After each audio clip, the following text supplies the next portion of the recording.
From our perspective, looks at the lives and behaviors of millennials, Generation Z, and the changes that are happening in our 21st century and the innovators that are making it happen.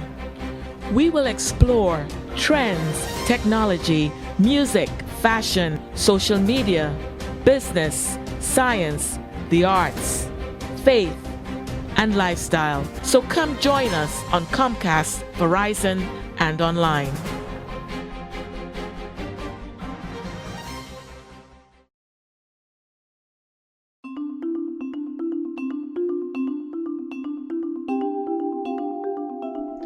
Stories hold immense power, transcending time, culture, and medium. They shape the way we understand the world, ourselves, and others.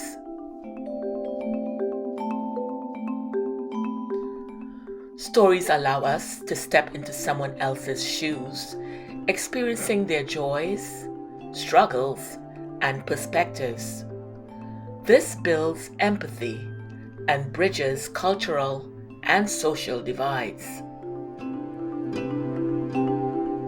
Through oral traditions, books, and digital media, stories preserve the heritage, values, and lessons of societies, ensuring they endure across generations.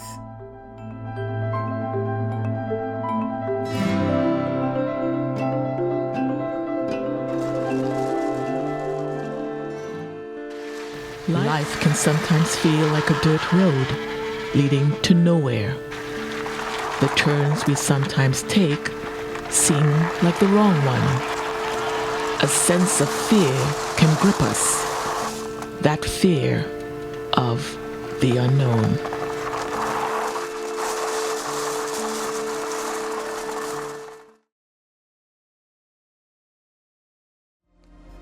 Found out I was pregnant, and he was so pissed.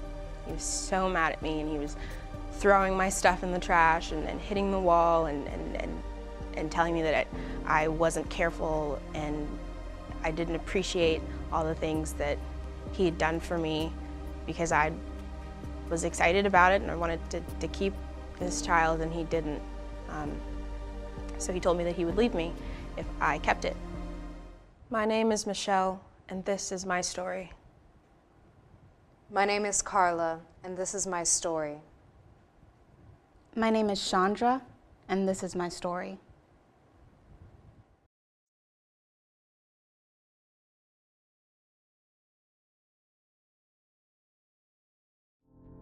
I became a victim of sex trafficking, and it's still hard to say it, but I'm hoping my story can save someone like me.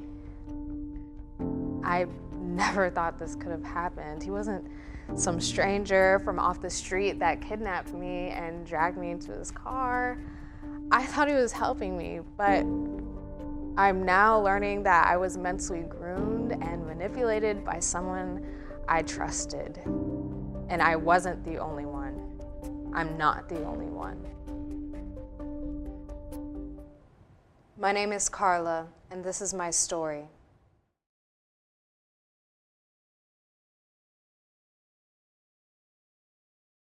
You know, you're not the prettiest girl, so might as well just, give him something else or else he's gonna leave you. And so I gave in. And he would have sex, and he would also tell me certain ways that I should look so that he would want to be more intimate with me. Like, he would tell me to wear my hair a certain way or wear a certain wig or whatever just to please him. And I did it because, he was gonna leave me. My name is Chandra, and this is my story.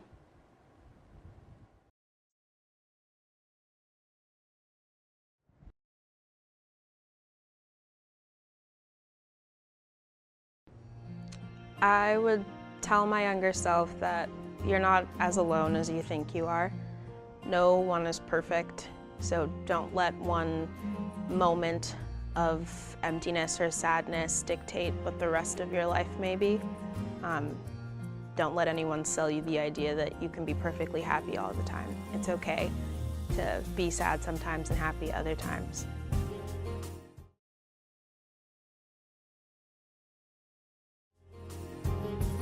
If I could talk to my younger self, I would tell her that you have a right to speak up and to trust your gut. At the time, I felt like something was off, but was too afraid to voice my opinion and make my roommates upset. But I have a right to voice my concerns. So that's what I would tell her.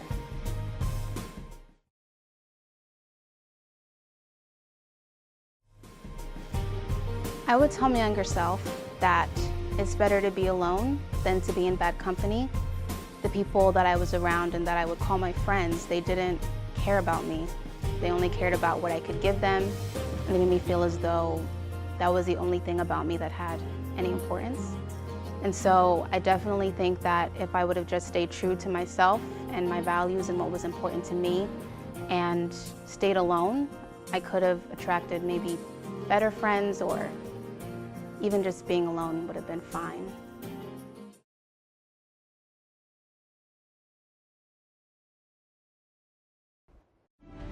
Self-worth to me is deciding that I have the power and value and importance to express myself however I want without feeling guilty or feeling that it's owed to someone else. It's deciding that I can be what I need to be for myself.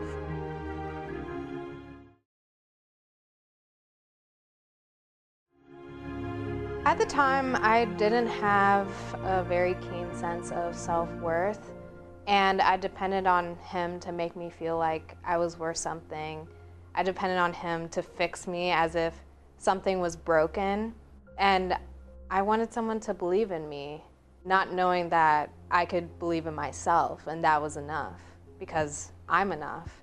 And that's something I'm realizing now and going to therapy and a lot of self-reflection. I am enough.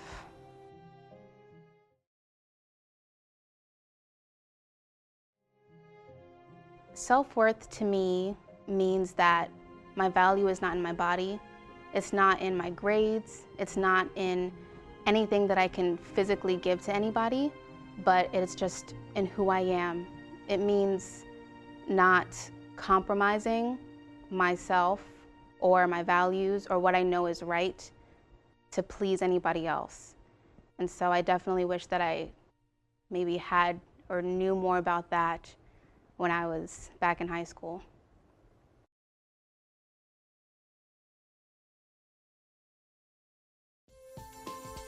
Now I'm just focusing on raising my son and continuing my education and just spending more time with my family and my friends who've been there for me and been here for me since my son was born, and just making sure that I'm staying positive and really making sure I'm valuing my time that I have with the people I love.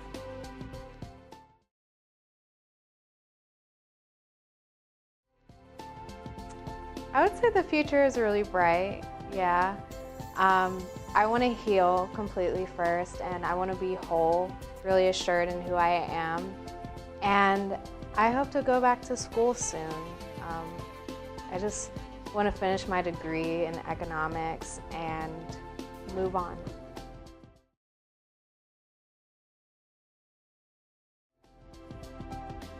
So for the future, I'm actually currently starting my sophomore year of college. And so I am studying pre-med to become a psychiatrist. I really do think that mental health is important, and being able to stay on top of that, stay healthy, maybe hopefully I can even be in a position to help other people and prevent them from being in the same positions that I was in, because I definitely want to also have some counseling and therapy experience as well.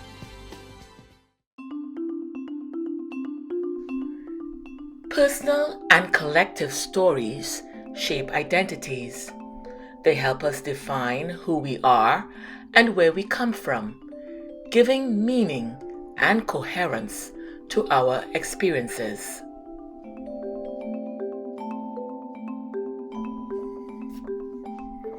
Sharing and hearing stories can be therapeutic. They allow individuals and communities to process trauma, celebrate resilience, and foster hope.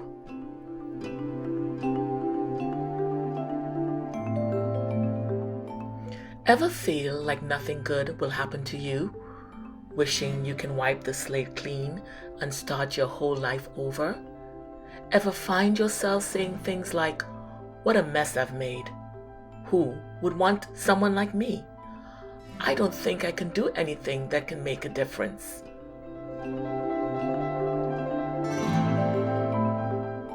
Now let's look at 3 women, 1 story. Hi, I'm Zoe. My name means life. I just celebrated my 37th birthday, and yes, still single. I'm saddened that I still say that as if I was given a death sentence. Still single? Do married people say I'm still married with the same convictions? I believe you have 2 types. Those who are saddened by the fact that they are still married to that man, and those who rejoice that they are married to the man. I dream to be in the latter group. I don't understand why I haven't met Mr. Right. Have I been standing at the airport waiting for my ship to come in? Wrong place, wrong time. I've read so many of the singles books. I've been a lady in waiting, kissed dating goodbye, and did some self-improvement on my outward and inward appearances. And still I wait. Okay, I guess it's time to get busy. Volunteer, volunteer, volunteer. Or I can go back to school and get my degree in something.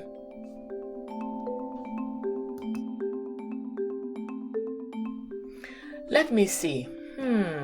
That looks interesting. A class on understanding nature. I wonder if I should join it. I'll meet the man of my dreams. After all, sensitive men would go to this sort of a class.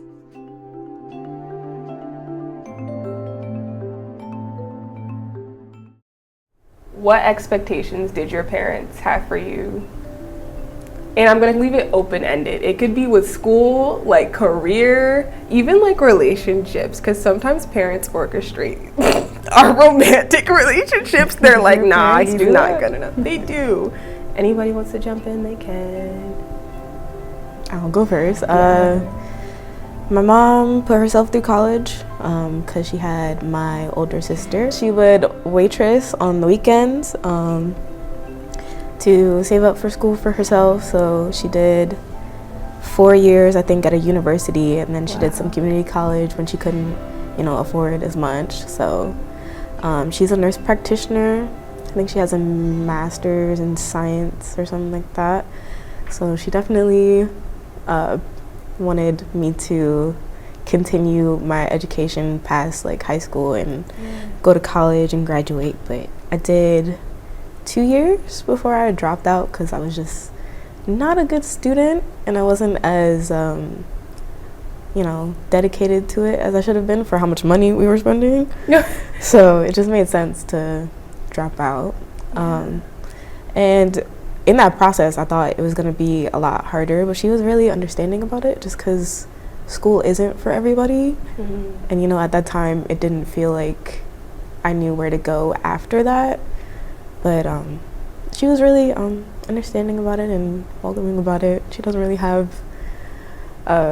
expectations about my relationship, but I feel like there's even like the way that your mom worked so hard, right? I think that sets a different like standard for you, and that probably put a lot of pressure on you because it's like, wow, you have sacrificed so much for me to be like living successful and active in this world, and now I'm not doing it the way that is like secure.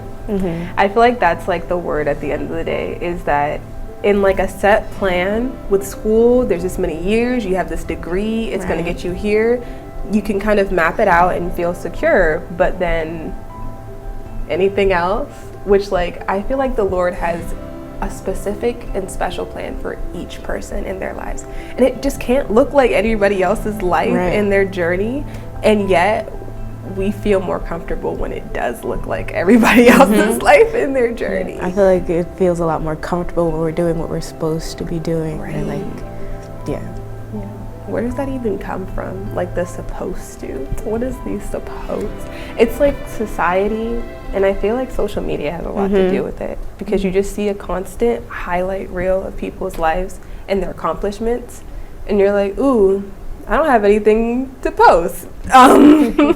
Where are my highlights? And it can really affect your self-worth. But Samantha, I want to hear from you too, even if it's not, since we kind of opened up the door, it doesn't even have to just be those parental expectations, even like societal expectations, or how your life plan maybe didn't follow how everyone expected it to go. Yes, so that's really interesting. My mother, you know, she's the main support for me, and she doesn't really have any certain way that she wants my life to go. I mean, she just tells me that she generally wants me to be financially successful, which I also want, of course. And and she was very confused at first when I was telling her, you know, I want to pursue a degree in art, because she is not familiar with that space and how that how the work field is for that. But she just trusted that, you know, God had a plan for me. And these past 2 years, since I graduated high school in 21, I decided not to go to school, even though I was accepted into different universities for art. They were just very, very expensive, and I said nope, because it's one thing for me to take on debt, but then for, you know, my mom to take on debt and family debt, and I was like, no, I'm just gonna wait. So this year I just started going to community college, and that's much better because it's affordable and I can work my way towards a transfer program. So she's, you know, very happy with that. And that's not how I thought my life would go, because I wanted to go to a big art school. I wanted to, you know, go to college right away, like most of my friends were doing. Because, you know, I looked around, all my friends, they were going to these big 4-year universities. And I was like, I'm feeling very left out, very behind, but everything is, you know, working for my good, and yeah, I'm excited that I'm starting again. So yeah, that was beautiful. Thank you for sharing, both of you, and just being like open about your stories and your testimonies. And I mean, yeah, I feel like I've been talking to quite a few parents lately who say that their child didn't do what they expected, and they're like struggling. Like it really broke their heart. Oh no. Like my mom is definitely one of those, and she's like, you know, like I love you, I support you, I'm so proud of you, but I was always in the sciences, and so, you know, those are kind of those higher, like, you know, the Trinity, like the doctor and the lawyer, like more aggressive studies. And like I grew up in that, and I think, I mean, when I was little, I wanted to do insect biology until I turned 7. Then it was OBGYN, and I could deliver a baby like probably at 8 years old. Like I knew everything. And then I got to college. I was in pre-med, and then I switched to biochemistry because I was like, I actually love the research and the chemical side. And then not too long ago, when I transferred to a new school, all the science programs were not good there. And I just kept trying to figure out, like, I don't understand why this is not working for me. And the Lord spoke to me, and even I got confirmation through prophecy. He was just saying, you know, you can go this route. You're very capable and smart. He's like, but I'm not going to have my hand on it. And I always knew that I was going to go into ministry, and I just thought that I had more time. I thought I had a lot of time. I thought I'd be like 40 years old and like write a book and then like go around. But I feel like our expectations for plans are never the actual plan. Yeah, no. But I'm honestly, I could not be more happy with where I am now. Like, I know that if I had followed the plan that everybody expected of me, I would not be as passionate about it, and I don't think I would be making an impact in the world the way that I'm supposed to. So I'm grateful for the detours.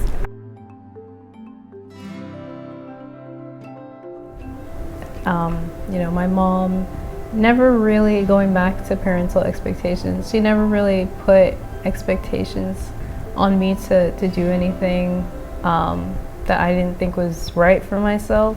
Yeah. And I know, so I have a lot of friends whose parents did do that and were like, yes, you are going to school to become a doctor because I'm paying for it if you want to go to school. Or, you know, whatever it was. And I just hear those stories and I'm like, wow, like they think, you know, because when parents get, you know, they might be thinking of their struggles that they had and maybe their parents didn't help them as much. Yeah. And so they want to do everything to make sure that their children are successful, but they're actually setting their child up for failure to make them go into careers and do things that they're ultimately not going to have the motivation to sustain. Yeah, that is so true. Yeah, you should just say thank you to your mom right now. When she watches this later. Thanks, Mom. Yeah, thank you, Mom. I think, shout out to you, Mom. I know sometimes she'll say, like, you're just so brilliant. And I'm like, it's not a waste. Like, it's all being used, just not in the way that you expected. Right. So I'm not going to be your doctor, but I might still have a doctorate.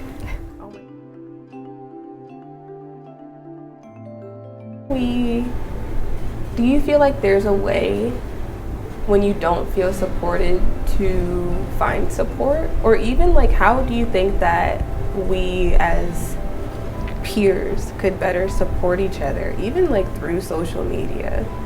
Do you think there's a way that we can reduce like the stereotype of expectation, just like with each other? Just for me personally, when I'm having a day, I'll post like a sad picture with like a meme or something like I need a hug or blah blah blah, just, you know, throwing out my needs. Aww. And then usually my cousins and a couple of friends will like be like, what are you doing this day? And it'll create, you know, space for us to, you know, link up and check in with each other. That's sweet. So it helps. So community is a big thing. It's definitely, I've just really come into community this year, and it's changed everything for me. Because life is still hard. That you cannot escape it. You can't just, unless you just stop living, Right. You will endure struggles and detours. But when you have people who are there to encourage you and uplift you, to fall back on, even somebody you just look over at and be like, oh, you're struggling too? Okay, bet. Yeah, we're in this together. What about you, Samantha? What are you thinking?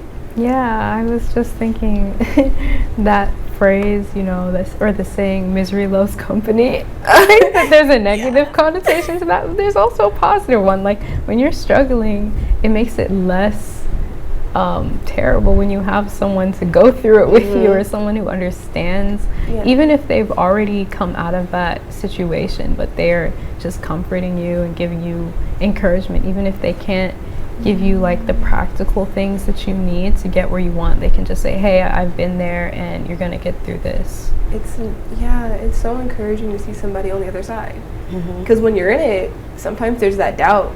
I'm like, I don't think there is another side. I think we're stuck here. But it's not true. You do keep moving. This too shall pass. So as we're wrapping up, I think what I'm gonna do is, the question for each of you is, what would you have said to yourself when your detour first started and the panic set in, what would you like to say to that version of you right now that would be encouraging? Oh my gosh. I would say that I would tell myself you're exactly where God wants you to be, because I had this epiphany that even though I'm not where I want to be, Yeah. that's probably for the best, because God knows what He wants to do in my life, and I'm just trying to get from point A to point B, but there's actually a point A, point 1, point 2, point 3, point 4 that I don't even know that God wants me to go to. So just knowing that, just trusting the process and not comparing myself. Amen. Trusting the process. Yeah. Because when you're in it, whew, and that, like, the expectation is like, it feels like the sky is falling, and so it's like, if I could go back and talk to that person, I'd tell her to relax, trust the process. You know, it's just an obstacle. This too shall pass. Yeah. Because it does. It does. That's the wild part. And I would say, little me, I would say you're always doing better than you think you are. I think there's a lot of expectation, but just for you to be you, for the sun to shine on you when you wake up, for you to drive or encourage somebody on your walk today, like, give yourself a little bit more credit and keep moving. Because either way, you're going to get through this. You can get through it sad, or you can get through it joyful. So yeah. Any last words, my friends? Yeah, just everyone who's going through a detour, just keep your eyes on the vision. Never take your eyes off of the vision, because it's going to motivate you to get through. You can always change your expectations. Ooh, let's change the narrative. Okay, yeah, so I'm Janaea. Do you guys want to say your names again? I'm Bree. And I'm Samantha. And we thank you for joining us and hope you've been encouraged by this interview.